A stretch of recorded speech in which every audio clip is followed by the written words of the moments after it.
We had a snowstorm earlier today. Well, more of an ice. I think we only got about 3 or 4 inches of snow. A lot of it turned to ice and then it turned to rain. And now it's going back to ice because it's down to 26 degrees, which is actually a heat wave for us right now. It's been really bad cold-wise again last couple days. My last video, I apologize for my sniffles, but yeah, so we got this. They closed the schools, and you know, it's going back to ice now, so that is somebody's garbage in the road. I'll be right back.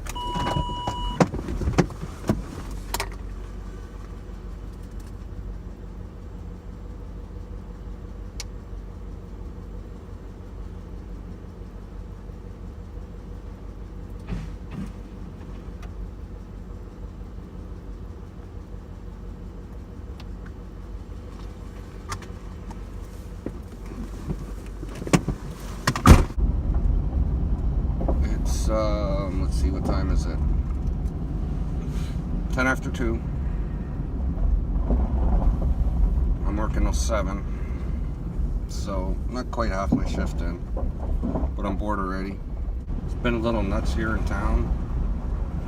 So when you get your calmer moments, your calmer nights like this, where you know everybody's probably beat from shoveling and salting their driveways and cleaning off cars, and so we keep getting these freaking storms that are like, you know, they always end up being like 1 or 2, 3 inches, but we get like at least one a week, so that wears down on you after a while. You know, it's a long winter, especially here in the Northeast. You know, we can start shoveling snow in October already, right up into April. That's a long time, and if you're getting a storm, 1 or 2 storms every week, you know, we've gotten a lot of snow. It doesn't look like it, but that's because we get a day where it melts off, or like today, we got the snow, turned to ice, and it ultimately turned to rain, melted a lot of it down, and now it's starting to ice back over again. But you know, we've done quite a bit of shoveling this year already, and we're only in the, you know, starting the 2nd week of February. So I look at it as I've got another 2.5 months of shoveling at a storm a week. Yeah, that's another 8-10 times of shoveling still to go.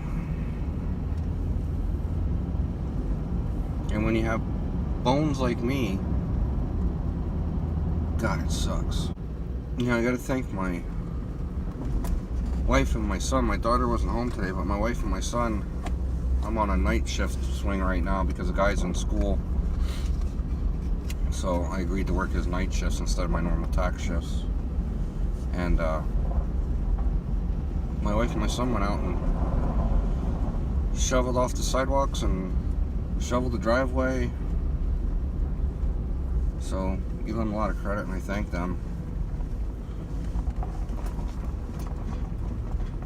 You know, I'd really be hurting right now. I mean, I'm always hurting, but it'd be even worse if I had to shovel today.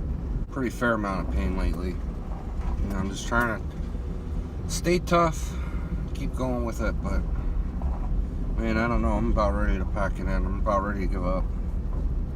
You know, and just go out of work, and I need both shoulders replaced.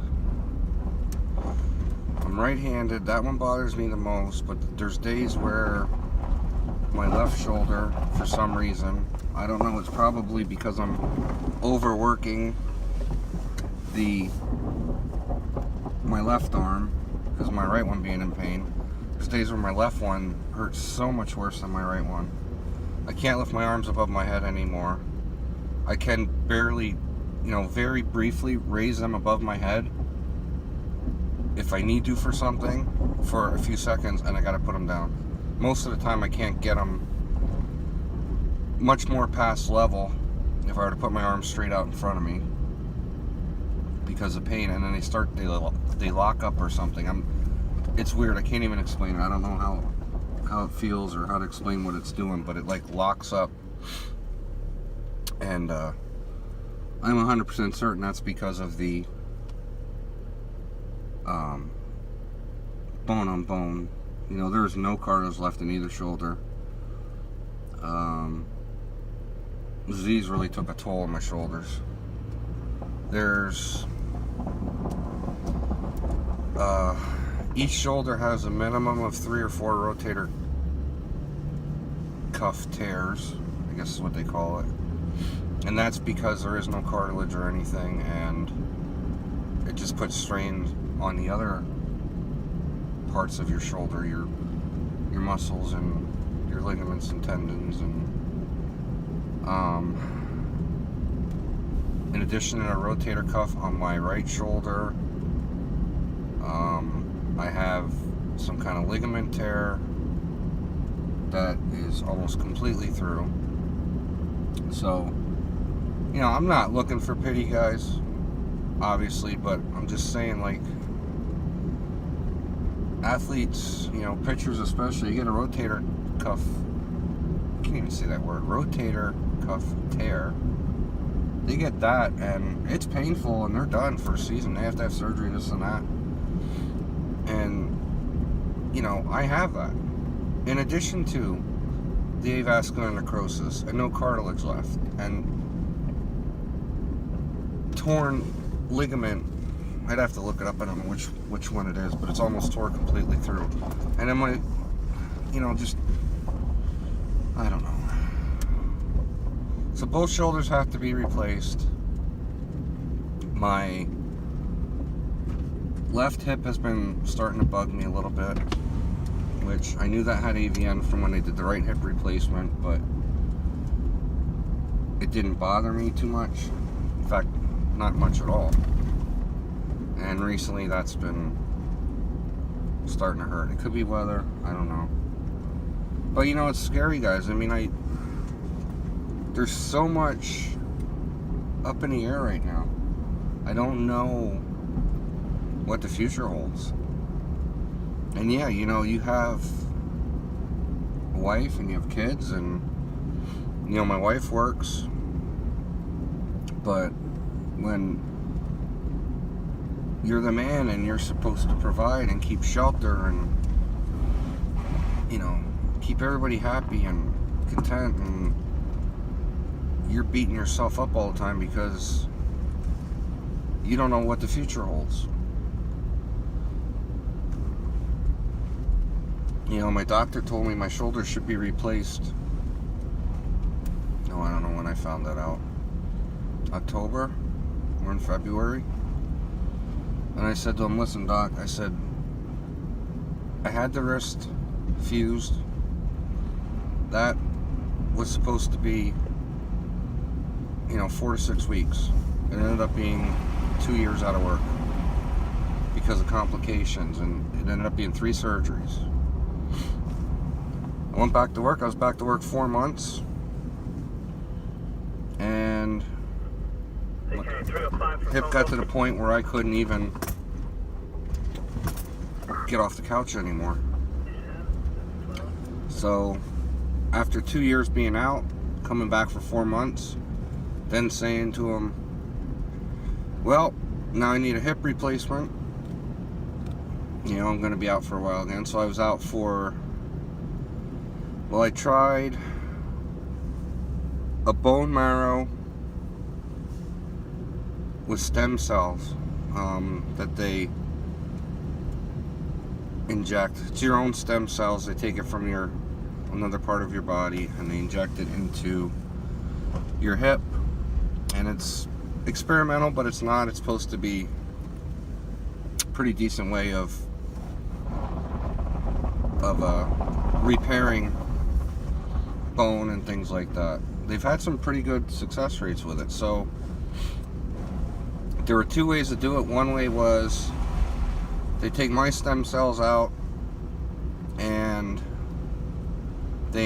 out of one of my bones, and then they inject it into your hip. That was covered by insurance. The other way to do it, which is they get the most success out of, and is considered the preferred way to do it, is they take the stem cells out. They send them to, so it's done in two parts. They send them to a lab. At the lab, they spin them in a centrifuge or something like that, and it multiplies them or quadruples them or whatever. Like, it makes a little bit of stem cells into, they basically multiply. This is the way I understand it. And then you go back for your second part of the procedure and they inject that in. So obviously more stem cells, more chance of success. Well, insurance doesn't cover that. They cover the taking out of your, they cover taking the stem cells out of your body. But this is pretty icy here. Yeah, I don't think I'm gonna go back this way too much further because this is pretty bad. They cover the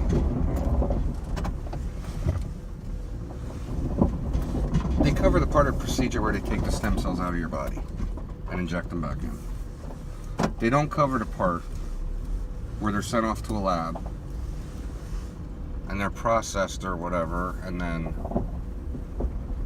they don't cover the part of injecting them back in at that point either, because it's a different needle or something. I don't know. It was confusing, but we pretty much got the gist of it. We understood what they were saying.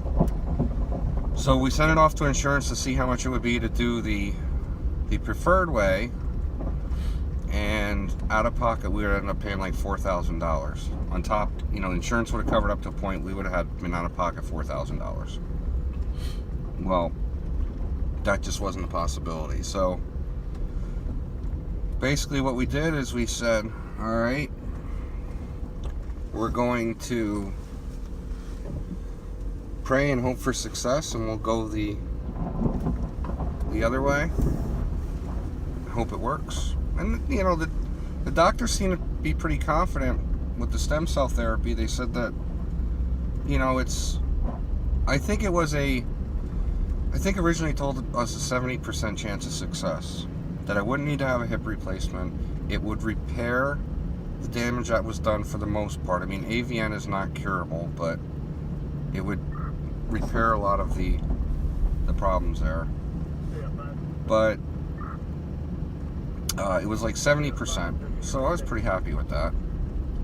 Plus, I'd be back to work in like 6 weeks, I believe it was, because it was like, once they do that, you can't put any weight on your hip.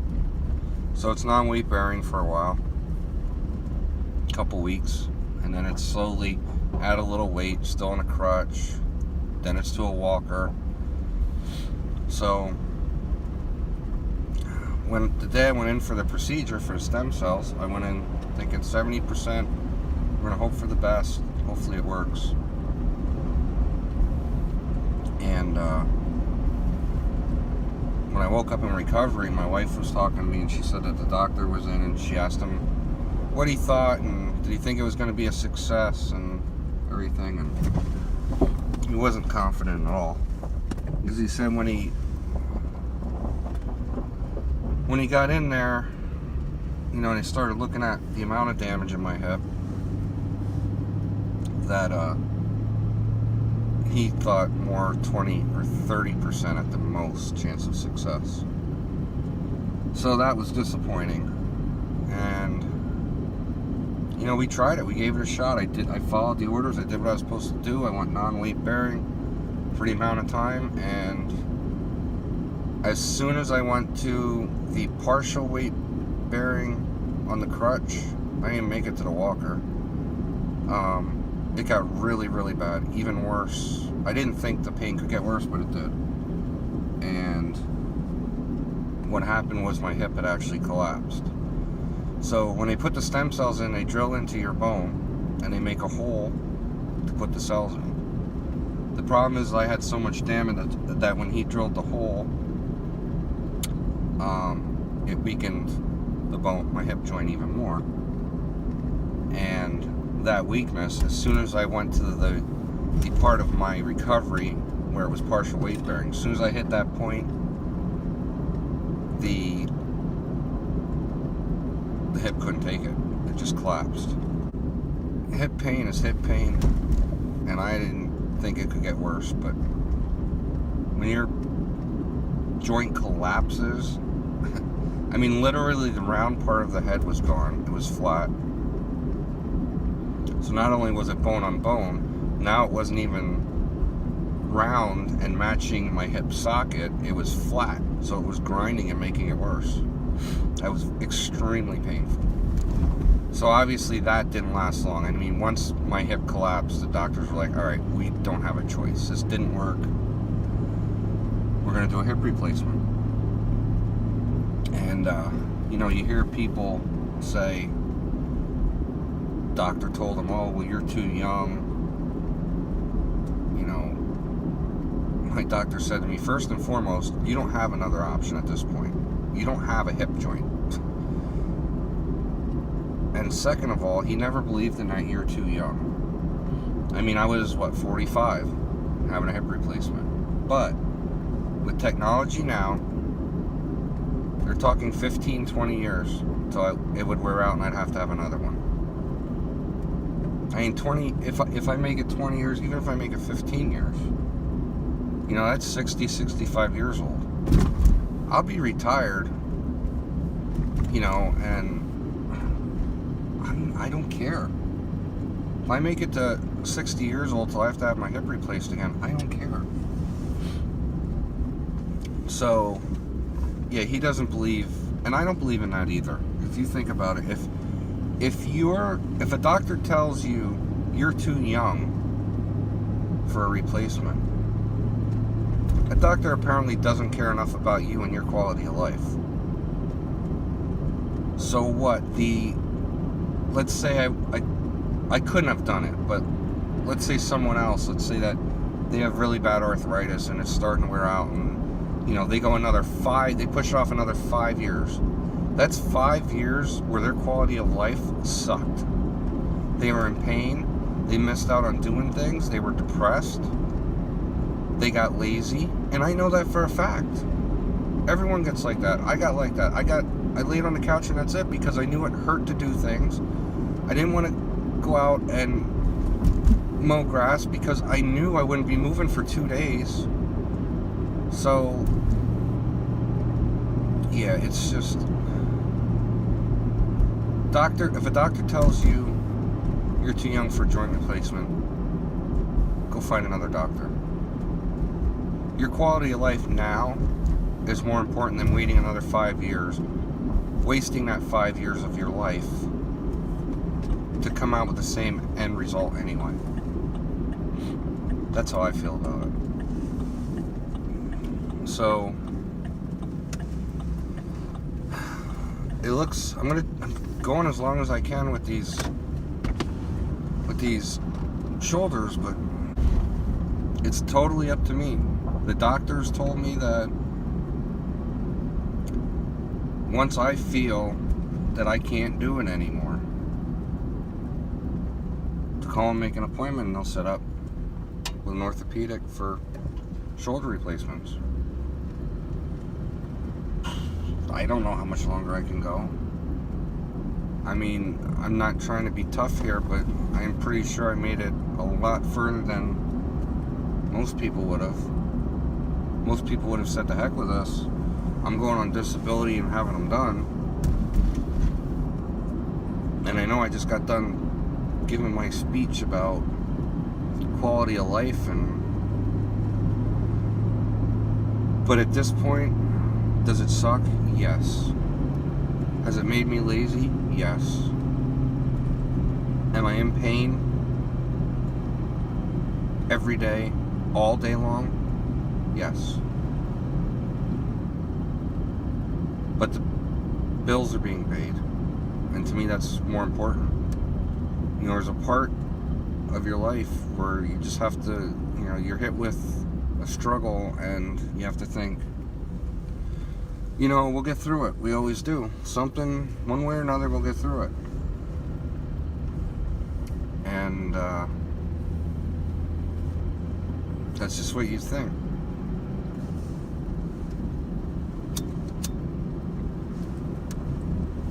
You know, everybody struggles. There comes a time where you hit a point in your life where it's like, one way or another, we'll find a way through it. And my wife is so supportive. I've had a lot of issues, a lot of surgeries, a lot of problems. And my wife has always been there 100% supportive of me. She has stood by me through everything. She has never questioned. I mean, she's questioned the doctors, trust me. She's had a lot of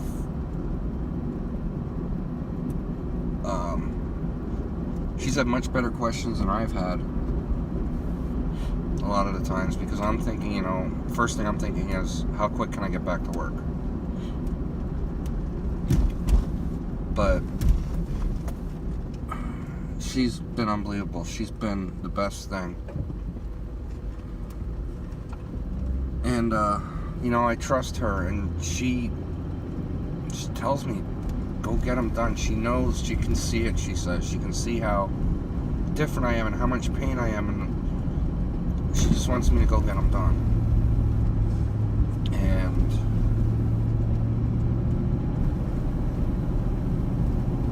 as much of a part of me wants to not be in pain and be able to have a decent quality of life right now, there's much more of a part of me that knows that I can't go out on disability. You know, it sucks that that's how it is. That there's nobody I can count on, you know, as far as a government service, I should say. Not looking for a handout. But damn it, you know, me, like most of you, work hard our entire lives, look forward to getting to the part of retirement, part of our lives where we can retire, sit back, not worry about things. And you're faced with a setback that could destroy you financially, and there's no help there. You know, it's just, you're getting disability, this is what it is. And you're not looking for a handout, you're not looking for 100%, but damn, disability, 66%.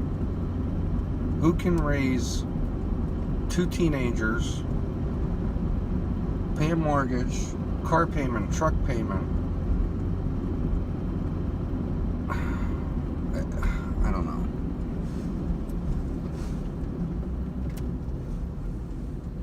So I'm just totally tore up. I don't know what to do.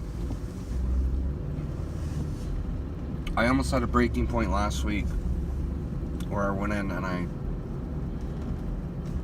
had everything on my mind that I was doing it, and I was telling the chief, I'm done. I can't do this anymore. Chief doesn't know about any of this. Are you kidding me? After being out 1.5 years longer than I should have been, over 1.5 years longer than I should have been with my wrist, and then coming back on my hip. I mean, when I had my hip replacement, they told me about 6 months for recovery. I was back at work in 3, in uniform, on the road. I did everything I could to get back, because I was not happy about the wrist part, how long that took, and then I come back and 4 months later I'm out of work. So yeah, I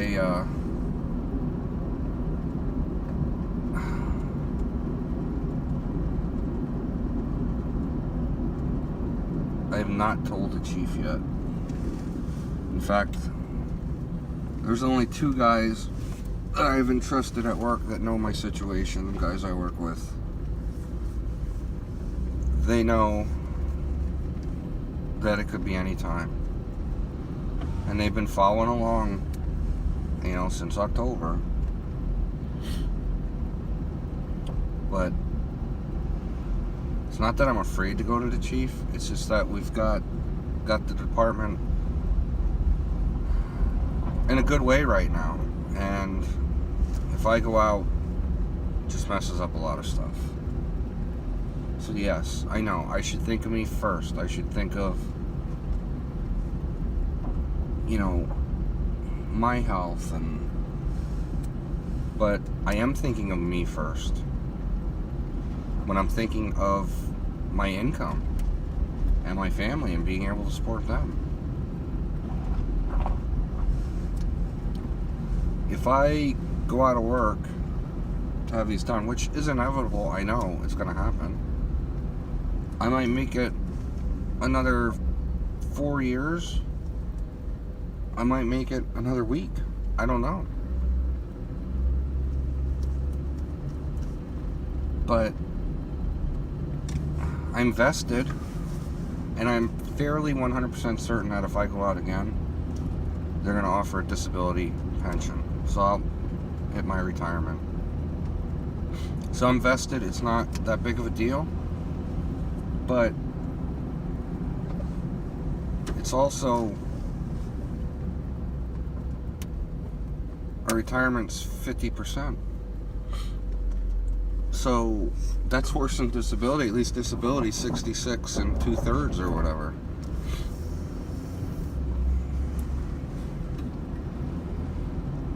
So I don't know. It's just every day is a struggle mentally for me. Physically, obviously, but mentally, every day I just sit there and I think, what's today going to be like? How am I going to handle today? You get depressed and you just,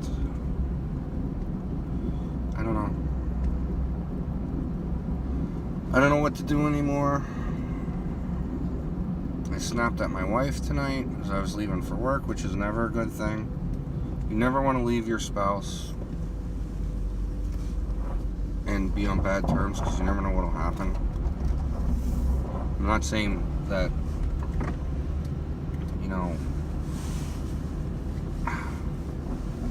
yes, my job, we could all die at any time, but my job has a lot greater risk of that. Something can happen in the next 10 minutes, and we always pray and stay alert. But as I'm walking out the door, because they shoveled and everything, and I went to start my truck to warm it up, I noticed that her car and my truck are still covered in snow. And I said to her, why didn't you just clean the car off before you shovel the driveway? And she said that, and I know she has all good intentions, and what she said made sense. She said, well, they wanted it to turn to rain and then ice, and I thought leaving the snow on the car would make it easier to clean off in the morning. And I said to her, well, fine, good luck with that. She drives school bus, so she's up bright and early. Good luck with that. Have fun cleaning your car off at 4 o'clock in the morning. You should have cleaned it off. I said, had I known you and Brandon had not cleaned off the vehicles, I would have went out and done it as soon as I woke up from my night shift. And she looked at me and she said, you've really been snapping a lot at me lately. Well, it got me to thinking. I instantly felt bad, and I realized, you know what? I have been. I didn't realize it at the time I've been doing it apparently, but I look back and I think, yeah, I have been. I can picture certain moments and things I've said to her that, damn, it's just not right. Just not right.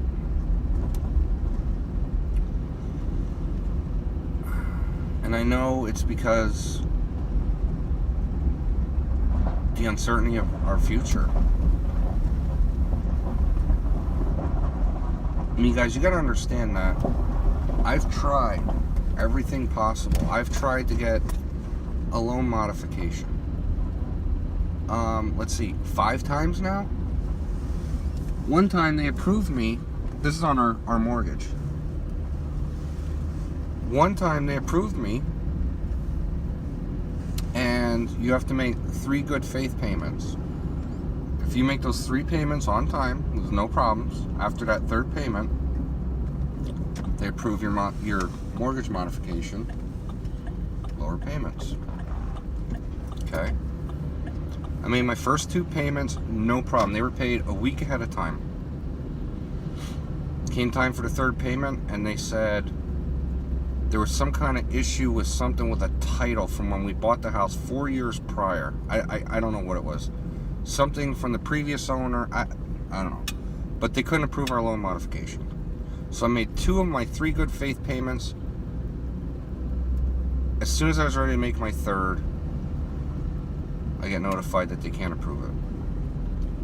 So since then, I've tried 4 more times. And 4 more times, it's been, we didn't receive this paper. We need this paper. We need that. So anybody who's tried a loan modification on their mortgage probably feels me 100% on this. It is the worst experience. Faxing, mailing. I was sending copies of everything certified and requiring signatures at the mortgage company so I could prove that the packages were delivered. I was scanning documents. I was sending them by email. I was faxing them. I was doing them certified mail, regular mail. I had our attorney involved. I was sending him copies of everything. He even, the last time we tried, my attorney physically himself went over the packet with us. Everything that they required was there. Sent it out to them from his office on all, the attorney letterhead, blah, blah, blah. Do you know they had the balls to come back and say that he didn't mail 2 forms in that packet? They were there. They do everything they can not to approve that modification. So, why should I have any good faith at all in my mortgage company? I don't. So if I go out for, I need both shoulders replaced, but if I go out for one, try to come back to work for a while with one good one, and then go out and have the other one done, or if I go out and have one done, recover, and have the second one done right after that, I don't know. But regardless,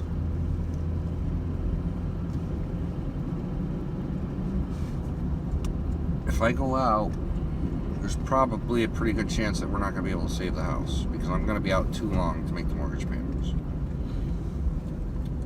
Trust me, I sat there and I did budget after budget after budget. My wife doesn't even know this. And tried to figure out, well, if we cut here, if we cut there, if we do this, if we do that, if I can get back in this amount of time, if I could save this much money beforehand, and I can make sure I can get myself recovered and back to work in this amount of time, can we do it? And everything I've tried just doesn't seem, there's only one way to do it, and that's, yeah, if I want to tell my kids, all right, listen, you're never going to eat this or that again. We're going to strictly be eating ramen noodles and hot dogs. Oh, and by the way, your cell phone plans, yeah, well, we're cutting back our cell phone plans to next to nothing. Basically, it's going to be an emergency phone. Don't call your friends, don't text your friends, nothing.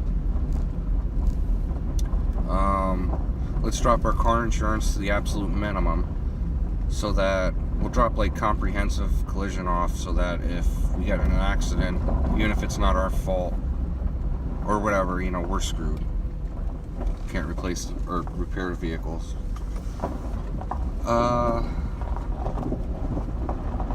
Switch to LED light bulbs throughout the whole house. Shut a light off behind you every time. Use more candles, which I did start putting the LED light bulbs in from the dollar store, and I actually thought about that already, but I did buy the light bulbs to replace every light bulb in our house except one that is not a regular light bulb. But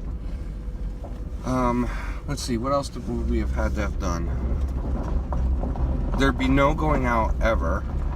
There'd be no even, I even had our budget figured out to gas. How much gas I could afford in my truck. And how many miles it is to work, about how much gas I use, and no extra running, no going here, going there, whatever. Yeah, it's been stressful. But everything always works out. One way or another. You know what? It is what it is. I go as long as I can. If I get to the point that I feel I can't do it anymore,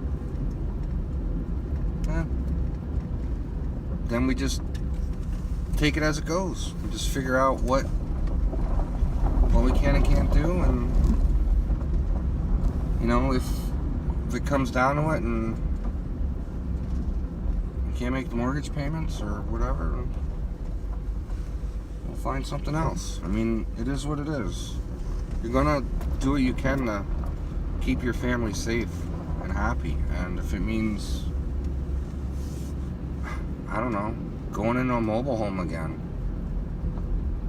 that has cheaper lot rent, you know, buy out a mobile, you know, save our money till we lose a house and buy a mobile home and outright with cash and then just pay cheap lot rent. That's what we have to do. That's what we have to do. Put shelter over my kids, over my family's heads, and you know, keep them warm in the winter and cool in the summer. Be able to eat decent. Well, hey, then that's what I do. That's what I have to do. As a man, that is my priority, is to support my family and provide for my family. Yeah, it would suck losing the house and going back into a mobile home. It would suck a lot, but you do what you gotta do. Alright, so this drug on a lot longer than I thought. I mean, I'm